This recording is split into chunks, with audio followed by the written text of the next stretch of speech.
Hey, salut! Bon, c'est cool, vous avez vu les 4 précédentes vidéos où vous vous en battez les couilles parce que vous êtes déjà un pro. Dans cette vidéo, vous allez découvrir que je vous ai dit que des conneries dans les vidéos précédentes. Mais non, je déconne. Par contre, je vais vous rappeler les règles de base et vous montrer qu'il y a de nombreuses exceptions. Et vous présenter des cartes spéciales. Les cartes Dragon Ball pour les nuls, niveau 5. Les collections. Dans les précédentes vidéos, je vous expliquais que les cartes Sondan étaient reconnaissables grâce à leur petit logo brillant, donc le foil mark. En fait, il faut savoir que ce logo n'est apparu qu'à partir de la part 5. Voilà. Avant, il n'y avait pas de foil mark. Donc le cartouche était blanc en fait. Et donc il n'y avait pas de petit logo brillant. Voilà. Donc, comme exemple, là je vous montre deux parts. Donc la part 1 et la part 4. Dans la même idée, je vous expliquais que les Super Battle étaient reconnaissables par leur petit logo incrusté en doré. En fait, il faut savoir qu'il y a deux parts qui n'ont pas ce logo doré, donc la part 19 et la part 20. Voilà, donc le logo est juste imprimé, il n'est pas doré.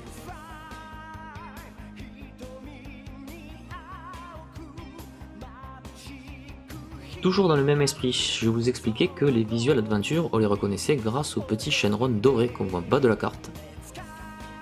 Voilà, il faut savoir que dans une part, il y a 4 cartes qui ont un logo bleu au lieu d'être doré. Voilà. Donc c'est vraiment THE exception, puisqu'en fait ça ne concerne que 4 cartes sur toute la série.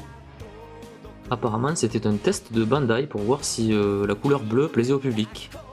Vu que ça n'a pas été refait après, je pense que ça n'a pas plu. Voilà, je sais pas ce que vous en pensez, vous, au moins ça rend le truc un peu exotique. Et voilà donc pour ces 4 cartes avec le logo bleu.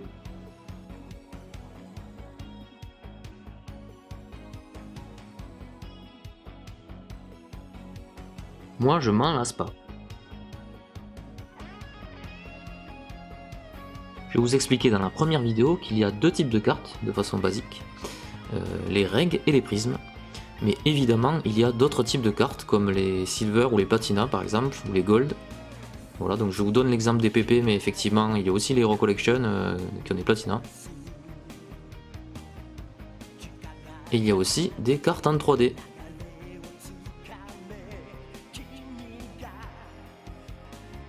Je vais vous expliquer aussi qu'un set est composé de cartes reg et de cartes prisme, mais il y a des séries uniquement reg, comme les Deru Deru et les Candy Card par exemple,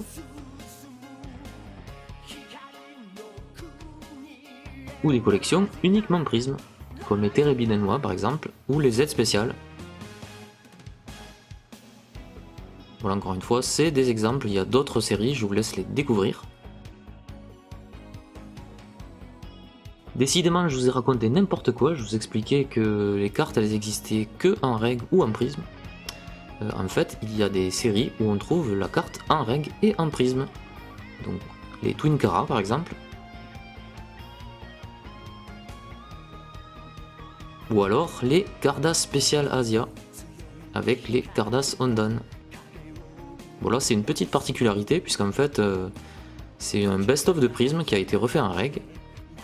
Et donc le dos est totalement différent lui par contre. Mais ça vous permet quand même de voir le visuel en règle et en prisme. Donc je disais que Bandai et Hamada sont des concurrents. Mais là vous pouvez voir par exemple que sur la part des PP0, on a les mêmes visuels que la part 1 des Cardas Ondan. Voilà, donc on a un dos différent. Mais le devant est exactement le même, la même maquette et même les mêmes numéros sur les cartes. Et dans le même esprit un peu bizarre, les super barcodes VRPP cards, donc ces cartes, vous voyez, en fait sont des cartes Hamada. On peut voir le petit logo derrière. Et ce qui est magique, c'est que ces cartes Hamada vous servent donc à jouer sur le Super Barcode Wars, qui est une machine Bandai. Les collections. Allez, dans cette partie de la vidéo, je vais vous montrer de façon non exhaustive différentes spéciales. Donc on commence par les Cardas Ondan double. Voilà. Donc assez facile à trouver en fait. Dans le même esprit, il y a les Super Battle Hidden, donc des cartes qui sont cachées derrière d'autres. À savoir donc que derrière des 11, on a des 12. Voilà, donc la carte est collée dessus. Donc voilà, j'allais pas m'amuser à décoller une carte pour la vidéo, mais vous comprenez l'idée, hein.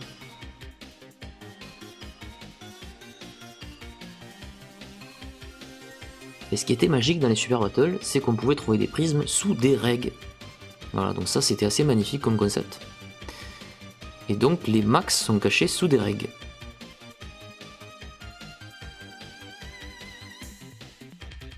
Donc il y avait ce genre de cartes dans toutes les boîtes, donc c'est assez facile à trouver.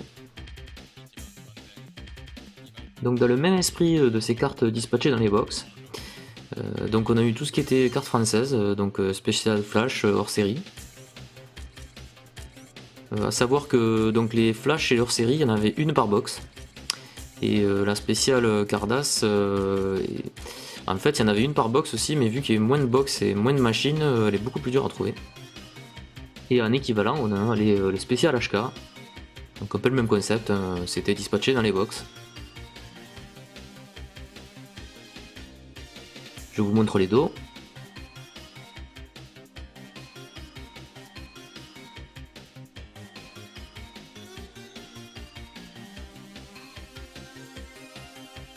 Sympa, c'est spécial flash, ça change un peu. Voilà, je me tais un peu et je vous laisse apprécier.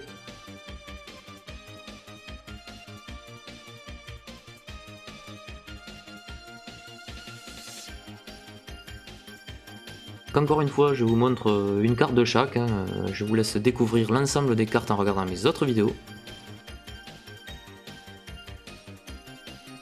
Les spéciales HK ont la mention spéciale dans le cartouche du haut, à ne pas confondre avec les Limited 2000. Ensuite, je vais vous présenter des cartes à caractère promotionnel. Donc je commence par les cartes qui faisaient la promo de jeux vidéo. Donc en l'occurrence, des Shitajiki promo pour des jeux Famicom et Super Famicom.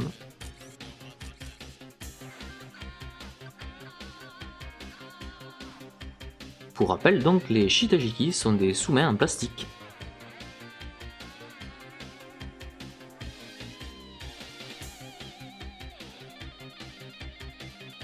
C'est des items assez sympas qu'on ne voit pas souvent.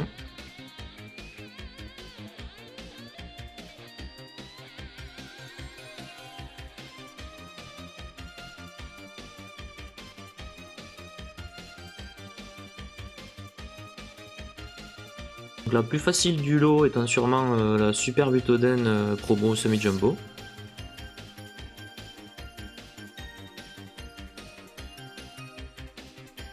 Apparemment il y en a eu pas mal de produites puisqu'on la voit assez régulièrement.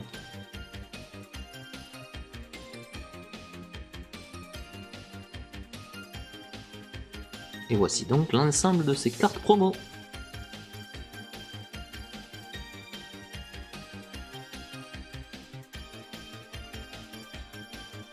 Maintenant je vais vous présenter un assortiment de cartes liées à des événements ou des cartes promo.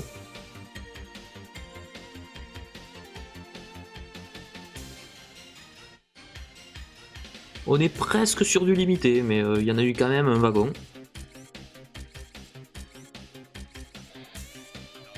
De très jolies cartes.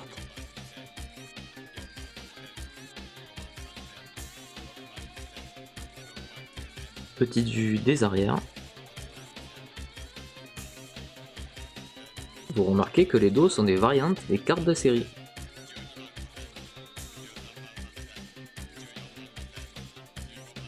Bon là on commence quand même à être sur de la carte qu'on verra rarement au fond d'une boîte à chaussures.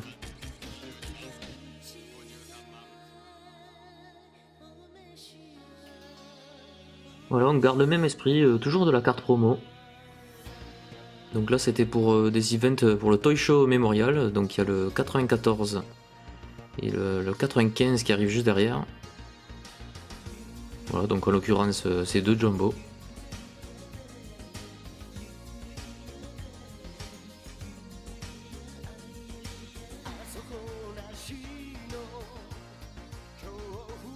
Et la petite spéciale Cardass du Jump Museum. Voilà. En fait, elle a plein de petites sœurs cette carte, puisqu'en fait les autres persos d'autres licences étaient aussi représentés.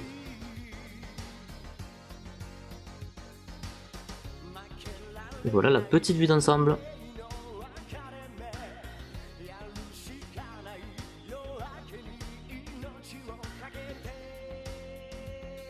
Plutôt sexy.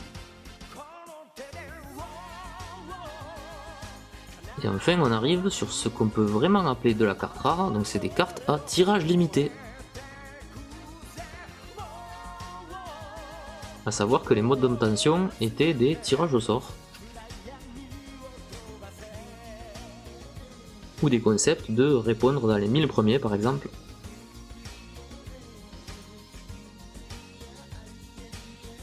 La Cardass 3D, qui est peut-être la seule carte limitée que vous pourrez trouver dans une boîte à chaussures en France, puisqu'en fait elle était à gagner en France aussi. Et voilà pour la petite vue d'ensemble de ces cartes à tirage limité.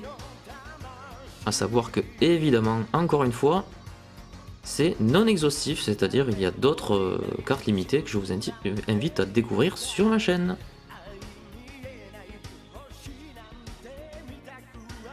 Et voici les petits dos. Oui, sans la sleeve, ça sera mieux. Comme ça, vous pourrez voir le dos. J'en profite pour vous parler de l'anecdote suivante. La Limited 3D est la seule carte fabriquée aux États-Unis. Pour aller plus loin. Et on va terminer cette petite vidéo à caractère spécial sur les cartes et les livres. C'est-à-dire les cartes qu'il y avait dispo dans des livres. Alors je commence par les Perfect Files. Il y en a eu 2, donc c'est des bouquins qui vous présentent l'ensemble des cartes. Les cartes Bandai évidemment. Et dans chacun des 2 livres, il y a un set de 4 cartes à découper. Le premier livre parle des Cardass Undawn et le deuxième livre parle des Super Battle et des autres cartes de Bandai.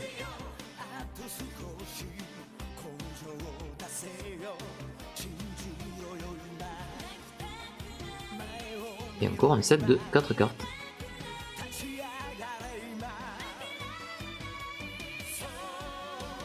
Ensuite, je vous présente les cartes qui vont avec les V-Jump.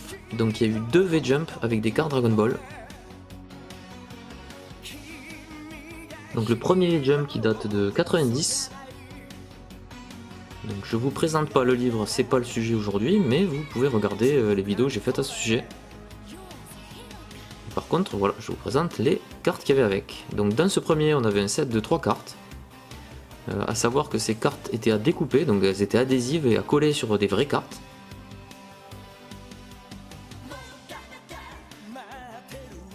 Et le deuxième V-Jump qui date donc de 91.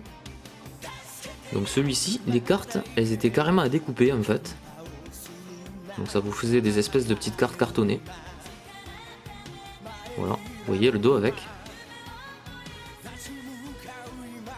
Un peu plus pratique à utiliser que le premier set à coller.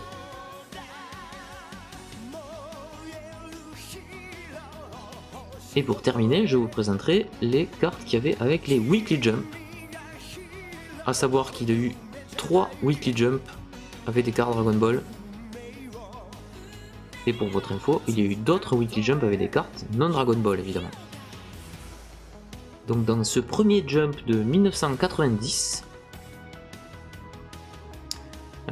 il y avait 2 cartes Dragon Ball qui étaient avec évidemment un set de cartes d'autres licences.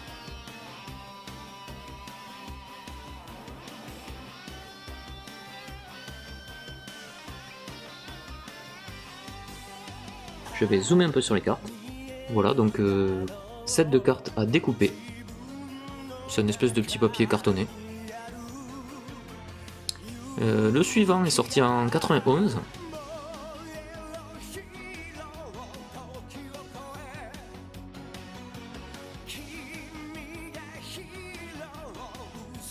Donc même principe. On a 2 cartes Dragon Ball avec un set d'autres licences. Et vous me direz, c'est encore Sangoku contre Freezer. Oui, tout à fait. En même temps, c'était la période, donc c'est normal.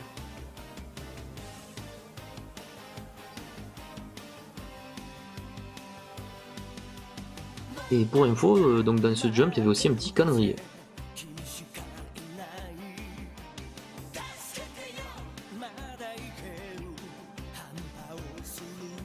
Et enfin, ce dernier Weekly Jump qui contient des cartes de 1994.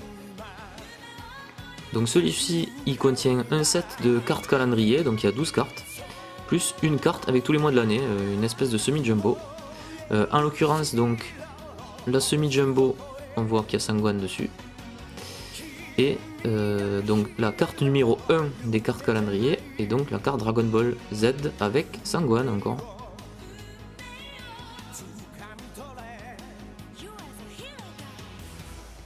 Voilà, une maquette très sympa je trouve sur ce set. J'en profite pour vous montrer un peu les autres quand même. Et voilà pour ce chapitre des cartes et des livres. Et voilà, votre formation de base est terminée. Maintenant vous n'êtes plus un nul. Mais c'est pas vraiment fini, vous pouvez toujours en apprendre plus. Pour cela, rendez-vous sur mon site retroballz.net ainsi que sur ma chaîne pour découvrir tout un tas de vidéos bien plus complètes.